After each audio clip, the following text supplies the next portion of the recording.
Rasgulla madam best টিচারে award পেলেন, এরপর এত টাকা পেলেন, তারপরে কান্না করছেন। এই মেলাটা দেখে আমার ছোটবেলার কথা মনে হয়ে গেল। আমি এখানে উঠবো উঠবো উঠবো মা। মা শান্ত হও, তুমি যাও উঠো গিয়ে। অনেক মজা লাগছে আমার। মা এই হাওয়াইটি কিনে দাও না, আমার অনেক খিদে লাগছে।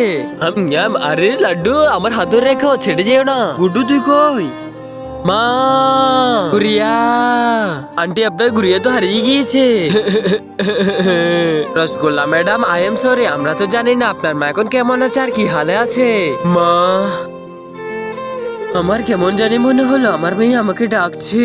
আন্টি আপনার মতো এরকম 100-200 মানুষের হয়, আপনি কোনো ঘুরিয়ে টুরিয়ে এখানে আসেনি। শুনেন, এই হাঁসের মতো কার্পেটের দাম কত? 500 টাকা। ম্যাডাম এটা তো অনেক দাম, চলেন অন্যটা দেখি। আন্টি আপনি কোথায় যাচ্ছেন? গুড়িয়া, এই নাম ধরে তো আমার মা ডাকতো আমাকে। মায়ের সবচাইতে আদরের গুড়িয়া। আই লাভ ইউ মা। মাকে ভালোবাসলে লাইক সাবস্ক্রাইব করে দাও।